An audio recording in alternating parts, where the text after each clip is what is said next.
Oi, galerinha do oitavo ano, aqui é a professora Jana, tudo bem? Como é que vocês estão? Saudade de vocês, espero que vocês estejam bem.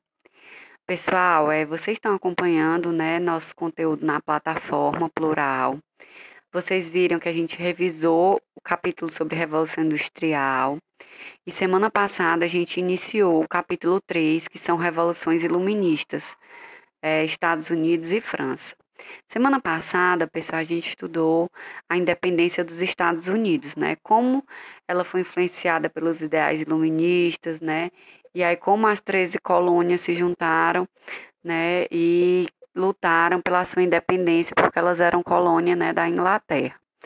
A gente viu que a independência, né, dos Estados Unidos não beneficiou os indígenas e os negros, né? As desigualdades permaneceram.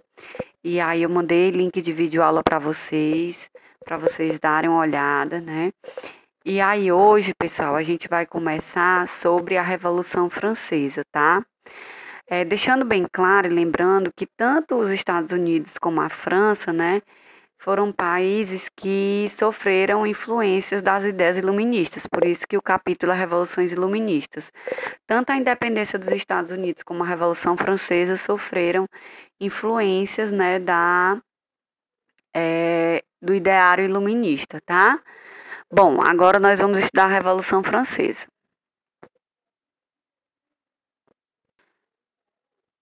Bom, pessoal, primeira coisa que vocês precisam saber é que a gente hoje vai estudar só a primeira parte. A Revolução Francesa, pessoal, foi um processo longo, dividido em várias fases, né? A gente tem o período da Assembleia Nacional Constituinte, da Monarquia Constitucional, o período da Convenção Nacional, o período da República, o Diretório, o golpe 18 de Brumário e o período napoleônico que se encerra com o Congresso de Viena. Então, vocês podem ver que é um processo longo, começa em 1789 e vai, né, até 1814 com a queda de Napoleão. Então, vocês veem que é um processo bem longo. A Revolução em si vai de 1789 a 1799, tá? Então, vocês veem que é um processo longo. Hoje a gente vai estudar somente a primeira parte, tá? Que é o que levou à Revolução, né? Como estava a sociedade francesa nesse período e a Assembleia Nacional Constituinte. Na próxima semana a gente vai estudar as outras fases, tá certo? Bom, pessoal, a primeira coisa que eu quero que vocês percebam aí, através dessa imagem, é que a Revolução Francesa, ela seguiu os ideais iluministas, né? Liberdade, igualdade e fraternidade. Por isso essa imagem é bem simbólica, porque traz as cores da bandeira da França, né? É uma imagem que representa a luta, né, que houve na Revolução Francesa e os ideais iluministas, né? Liberdade, igualdade e fraternidade. Bom, gente, agora a gente vai fazer uma introdução do que levou a acontecer, né, a Revolução Francesa.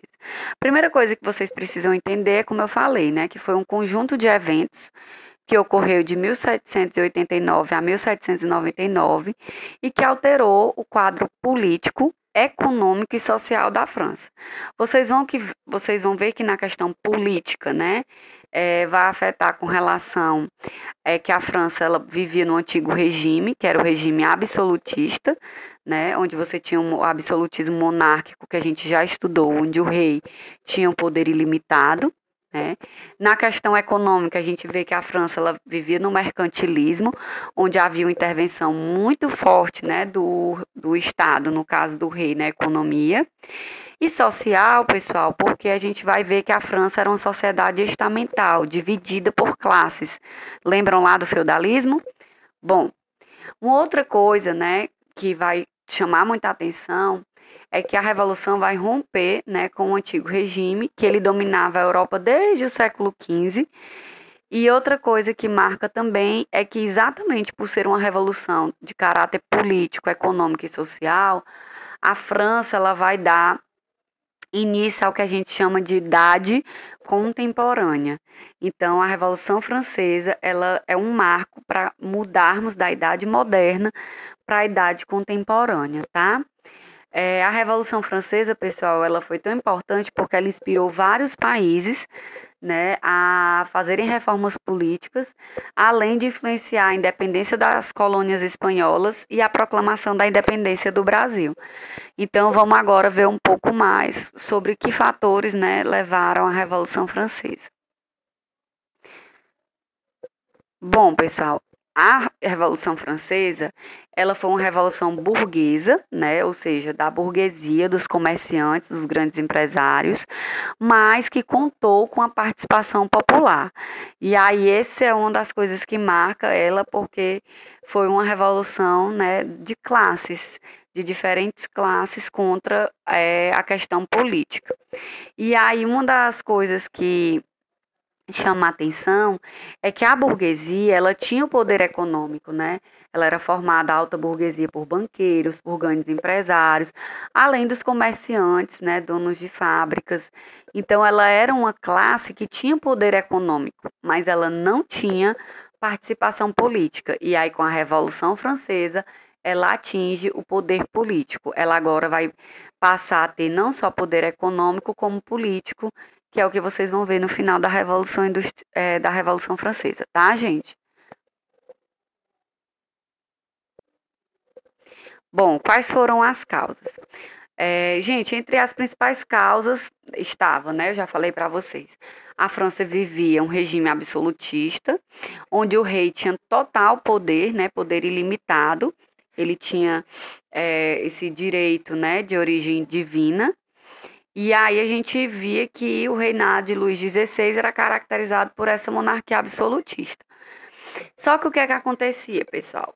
É, manter é, essa política, né, do antigo regime era muito caro. Por quê? Porque tanto o rei Luís XVI como a nobreza geravam um alto custo. Eles gastavam, né, enormes quantias para manter seus privilégios.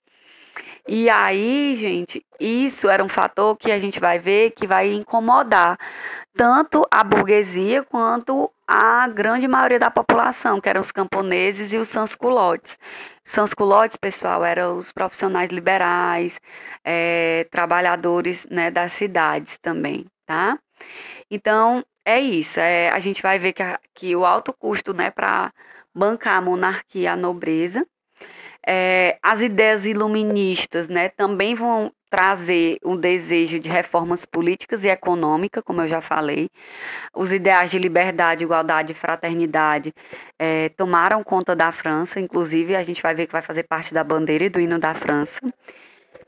A França vinha de algumas guerras que vocês já estudaram, a Guerra dos Sete Anos contra a Inglaterra, e depois a França entra na guerra, né, de independência dos Estados Unidos, apoiando os Estados Unidos contra a Inglaterra, né, como uma revanche da Guerra dos Sete Anos, e aí isso vai pesar na economia francesa e vai gerar um rombo na economia francesa. Bom, pessoal, além da questão, né, de manter a corte, né, e manter a monarquia, além do gasto com as guerras, o quadro econômico na França também era muito ruim, né? Era péssimo, na verdade, porque havia muita fome devido às secas, né, que prejudicavam a agricultura e aí isso acentuava a miséria. Havia uma escassez muito grande de alimentos, porque a população francesa tinha crescido bastante e o que era produzido não dava para alimentar toda a população. E aí isso aumentava, né, a revolta da população. Para vocês terem noção, pessoal, nessa época, às vezes o salário de um mês de um trabalhador livre não dava para comprar nem pão, né? E aí era um período de muita fome e miséria. E isso agitava a população contra a nobreza e contra o rei. Além disso, pessoal, uma classe que se sentia muito prejudicada por não ter poder político era a burguesia. Por quê? Porque ela se sentia prejudicada na questão econômica, porque o mercantilismo marcava essa intervenção do Estado na economia. Então, o rei era que determinava que produtos deveriam ser produzidos, a quantidade, preços, e aí a burguesia se sentia muito prejudicada com isso.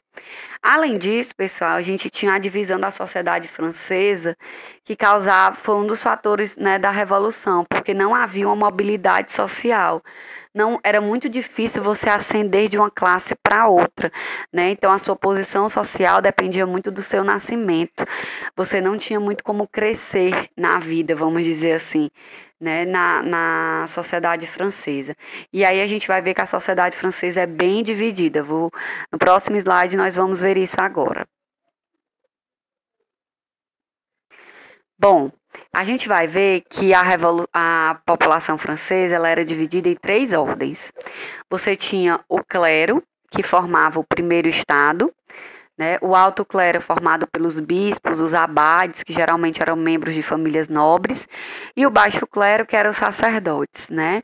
Eles formavam o primeiro estado. Então, o primeiro estado era formado pelo clero.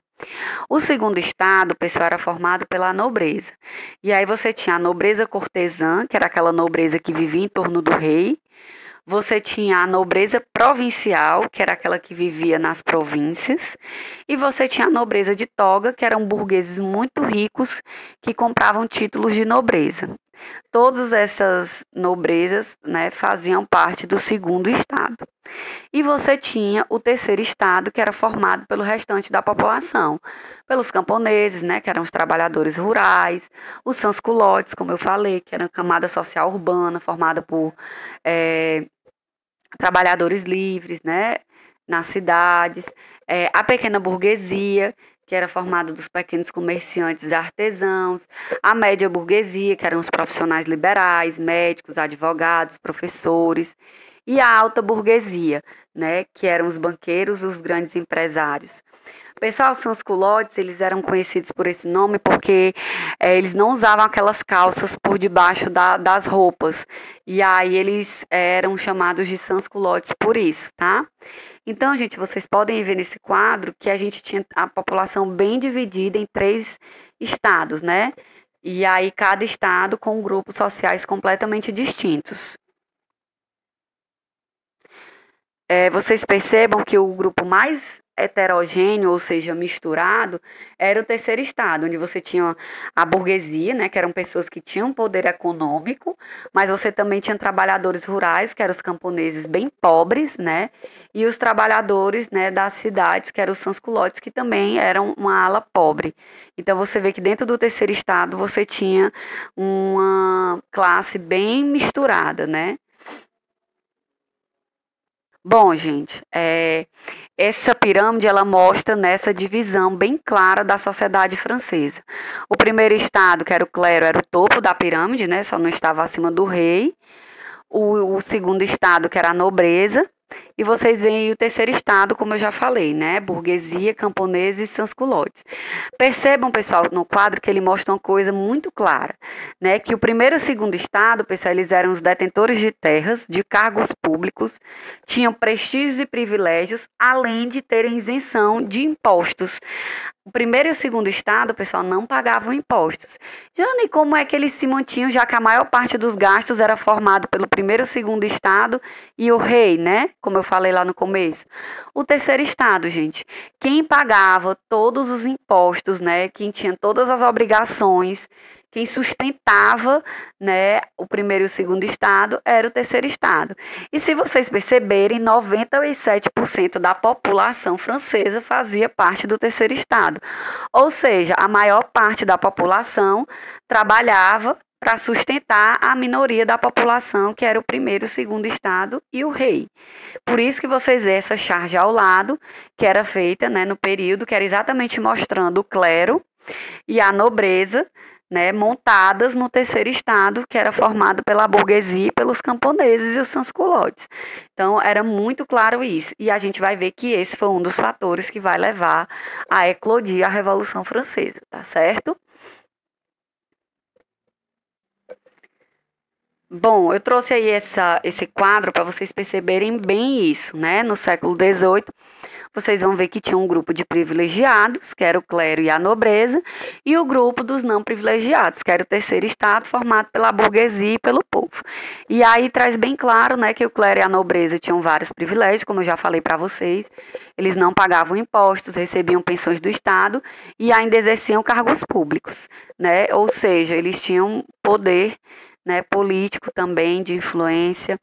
E aí a gente vai ver que os burgueses enriqueciam-se, né, por meio das atividades comerciais da indústria, mas por mais que eles tivessem acumulado poder econômico, eles não tinham poder político porque eles viviam um absolutismo monárquico. Então, por mais que tivesse dinheiro, a burguesia não tinha vez em termos de opinar politicamente, porque ela era, né, vamos dizer assim, de uma classe inferior, que era o terceiro estado. Bom, a gente vai ver que a crise econômica, a escassez de alimentos vai aumentar. E aí, pessoal, o rei Luís XVI vai querer aumentar os impostos, né? E vai até pensar em taxar a nobreza e o clero para poder conseguir manter, né, os seus privilégios como rei e conseguir melhorar a situação econômica da França. Só que o que é que vai acontecer? A nobreza e o clero não vão querer perder seus privilégios. E o terceiro estado, que era a burguesia e o povo, não vai querer pagar mais impostos. Então, o Luís XVI resolve convocar a Assembleia de Estados Gerais. Gente, essa assembleia era uma assembleia que era convocada, né? Convocava membros, né, dos três estados para deliberar, né, em tempos de crise. Já havia quase 100 anos que não era convocada a Assembleia de Estados Gerais. Só que o que é que acontecia, pessoal? A Assembleia de Estados Gerais, ela tinha representantes, como eu falei, dos três estados. Só que o voto era um voto por estado. Então, o que é que acontecia? Sempre, como eram três estados, o primeiro e o segundo estado, que era o clero e a nobreza, venciam o terceiro estado, que era a burguesia, os camponeses e os sans-culottes. Porque o voto era por estado, ou seja, por grupo social, e não por indivíduo. Já sabendo que eles iam perder a votação da Assembleia de Estados Gerais, a burguesia vai começar a lutar e a defender que a votação não fosse por estado, mas por indivíduo. Por quê? Porque, como a gente já viu, o terceiro estado era a maior parte da população. Então, se fosse por indivíduos, eles venceriam. E isso, pessoal, vai levar a violentas discussões, né? Até que a gente vai ver que eles vão ter que deliberar sobre isso. E aí, diante da impossibilidade, né, de resolver essa questão, o que é que vai acontecer? O terceiro estado, que era a burguesia, ela vai se separar dos demais e ela vai convocar e declarar a criação de uma Assembleia Nacional Constituinte. E aí a gente vai ver quais são as propostas dessa Assembleia Nacional Constituinte. A Assembleia Nacional Constituinte vai durar de 1789 a 1791. Essa Constituição ela vai defender, né, o fim do absolutismo monárquico na França. E aí, uma das coisas que vai dar apoio à criação dessa Assembleia vai ser a tomada da Torre de Bastilha, que era a prisão, né, que simbolizava o poder do rei, porque nessa prisão ficavam todos os inimigos do rei, né, do Luís XVI. E aí, quando o povo toma a Bastilha, significava que as pessoas estavam mostrando que estavam derrubando, né, o absolutismo, ou seja, o antigo regime. Então, a tomada da Bastilha foi algo bem representativo, porque significava que o povo estava derrubando e liberando todos os presos, né, que o rei tinha prendido, ou seja, o rei não tinha mais esse poder todo absoluto. Pessoal, além da questão na cidade da tomada da Bastilha, na zona rural, a gente vai ver que os camponeses começaram a invadir os castelos, incendiaram as plantações, torturaram e mataram membros da nobreza e do clero, né? E esse período ficou conhecido como o Grande Medo, porque realmente foi um período em que o povo se rebelou contra a nobreza e contra o rei. Seja na cidade, como a gente viu com a tomada da Bastilha, seja no campo com essa tomada dos castelos, né, e a morte dos membros, né, da nobreza e do clero. E aí, pessoal, com muito medo da revolta se tornar ainda maior, o rei acaba com medo, né? E ele aí reconhece a Assembleia Nacional Constituinte, tentando diminuir, né, essa questão do terror que estava acontecendo. E aí ele aceita as medidas tomadas pela Assembleia Nacional Constituinte. Ele reconhece ela e vai aceitar as medidas que ela vai tomar, que é o que a gente vai ver agora. Bom, pessoal, a a gente vai ver agora as decisões da Assembleia Nacional Constituinte. Entre elas, pessoal, está a Declaração dos Direitos do Homem e do Cidadão.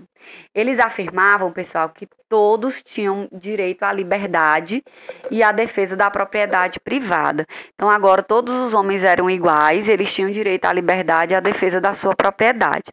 A Declaração dos Direitos do Homem e do Cidadão trazia mais detalhes que vocês podem ver melhor no slide posterior. Uma outra coisa que foi determinada pela Assembleia Nacional Constituinte, foi a extinção dos privilégios feudais da nobreza. Ou seja, a nobreza agora passaria a pagar impostos, passaria a cumprir, né, todos os requisitos que os outros estados também possuíam. Além disso, pessoal, houve a aprovação da Constituição Civil do Clero, onde eles confiscaram terras da igreja e disseram que a igreja agora deveria se subordinar ao Estado. E aí a gente vai ver uma separação entre igreja e Estado. E, claro, um dos maiores atos, né, da Assembleia Nacional Constituinte foi criar a Constituição de 1791. Jana, o que é que essa Constituição traz de nova? Gente, ela estabelecia o voto censitário, né, que é o voto que tem a ver com a renda.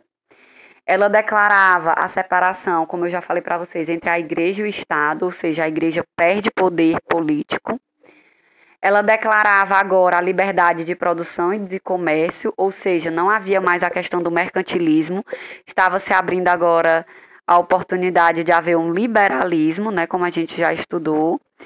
E a questão da tripartição dos poderes, ou seja, agora a gente tinha 3 poderes: executivo, legislativo e judiciário. A criação dos 3 poderes, pessoal, dava fim ao absolutismo monárquico e começava na França uma nova fase, que era a monarquia constitucional. Na próxima aula, pessoal, a gente vai estudar o que foi a monarquia constitucional e as outras fases, tá? Só para finalizar, nós vamos ver agora o que trazia a proclamação da Declaração de Direitos do Homem e do Cidadão, que esse documento, pessoal, influenciou vários outros países a lutarem, como eu já falei para vocês, pelas suas independências, né, e criação das suas constituições e repúblicas. Bom, ela determinava, pessoal, que deveria haver o respeito pela dignidade das pessoas, deveria haver liberdade e igualdade entre os cidadãos. Vocês veem bem ideais iluministas aí, né? Liberdade e igualdade. O direito à propriedade individual, né? O direito de resistência à opressão política, porque vocês sabem que no absolutismo as pessoas não poderiam se manifestar, né? E nem contradizer o rei. Por isso que aqui é que marca o fim do absolutismo. E a liberdade de pensamento e opinião. Gente, essa Declaração de Direitos do Homem e do Cidadão foi um marco, tá? Ela é muito importante para a história da humanidade, tá bom?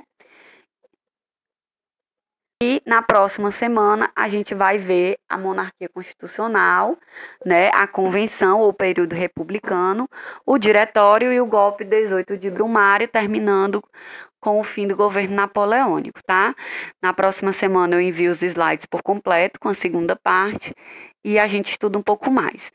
Gente, não esqueçam de fazer as atividades da plataforma, do livro no livro, né, as atividades do portfólio, que geralmente são pesquisas em folhas de caderno, para vocês botarem na sua pasta, que é o portfólio. Não deixem, pessoal, de acessar a plataforma, de fazer as atividades. Qualquer dúvida, nós estamos no e-mail, eu botei aí no final do slide meu e-mail. Vocês podem falar tanto por e-mail como pelo Teams, acessando o e-mail de vocês da Microsoft, da escola. E a gente está à disposição. Espero que vocês continuem os estudos e a gente se veja em breve. Até a próxima semana. Tchau, tchau.